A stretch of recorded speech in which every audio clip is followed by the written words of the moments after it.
Oh, hey, look at Josh. Hey, Josh. Hey, oh, look at Josh. Oh, hey, I miss you. So, what's up? What's up? What's up, Joe? What's up, Mallory? What's up, Anthony? Jeez, hey. Hi everyone, my name is Ryan. Hi, Ryan. I'm a very grateful recovered addict.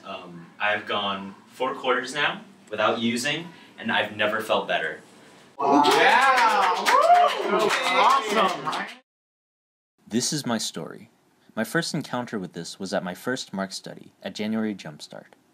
It was our Mark study leader, Ali, who had introduced us to it. Hey everybody, I'm so glad that you're here. Just a little bit about InterVarsity and who we are. We are a multi-ethnic community in which Oh, hey Mr. Bai, hey Mr. Gong, hey guys, Mr. Wang, Mr. Chang. Really. Hi Mr. Lewis.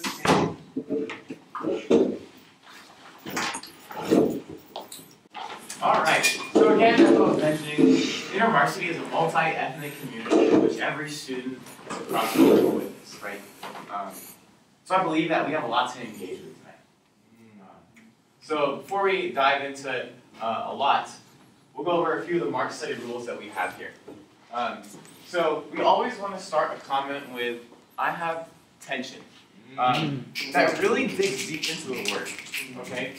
So I really want you guys to really dig into the word and really have a lot of tension, okay? Number 2, engage. We want to engage everything. We want to engage with each other. We want to, be in community. We want to engage with me, have dialogue. We want to engage with the snacks, Be active. Continue to pursue that. Number 3, always turn into pairs. We do a lot of communication with one another. We don't really like apples, but we definitely want to turn into pairs, okay? So be sure that throughout your Mark study experience that you have a lot of time to turn into pairs and just really experience that for yourself. And then be intentional in your observations, right? We don't want to do this passively. We want to be really intentional, okay? I believe that God can do a lot through intentionality. And finally, number 5, make sure to echo everything. We are a community. Echo.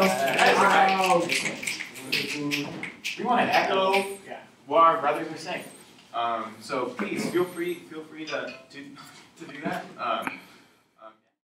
Shaw had been telling me that Ali was a prominent user of IV lingo, something that helped people to communicate their thoughts clearly, but was also something that one could quickly develop an addiction to.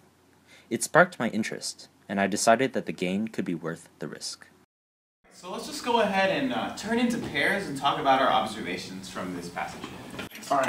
So this is the time where you get to really use IV lingo. Okay.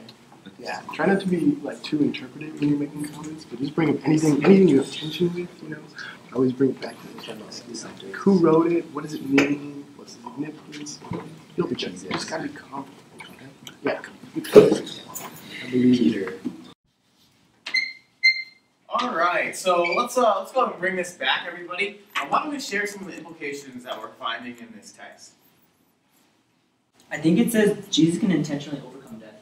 Okay, so Jesus can intentionally overcome Wait, death. where do you see that in the text?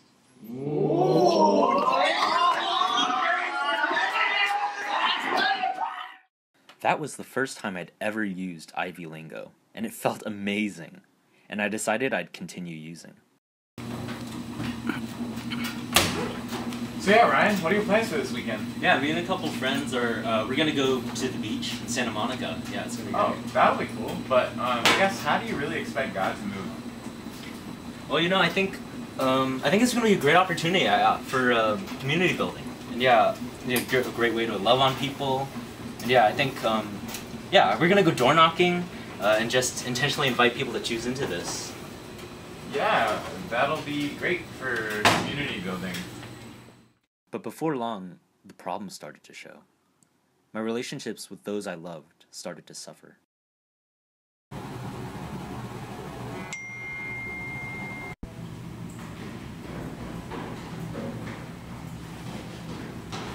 Hey, what's up? Hey babe, I texted you because I just wanted to talk to you about something. I think the IV lingo has been getting to you lately. What are you talking about? I'm fine. You're fine? You barely even talk to me? I don't see you around? Do you even care about me? I don't care. I'm on dating fast. Yo, really? Dating fast? Ryan, we've been dating for almost 6 months. Dating? That's not how I would define the relationship. That's ridiculous, Ryan. Remember all the things you said to me in the past? And The other time at Catalyst, we were talking about the woman at the well and... Woman at the well? See, I knew there was another woman! Eventually, my accountability partner demanded that I get help. You know, I just feel like I need accountability for this. Last weekend, I was going door knocking, trying to invite people to the beach trip and have them intentionally choose into this, maybe it would lead into a discipleship relationship. I just, really wanted them to choose into it, and as I was intentionally asking them to choose into it just so I could love on to them, even as, I was asking them to intentionally... You need help, and we're going to bring this up to Maljon. So we talked to Maljon, and he referred me to a recovery program, the 7 steps of Ivy Lingaholics. Step 1. We admit we are powerless over Ivy lingo, that our vocabulary had become unmanageable. Step 2. We come to believe that a power greater than ourselves could restore us to sanity. Step 3. Make a decision to turn our vocabulary to God, and to make a searching inventory of our vocabulary. Step 4.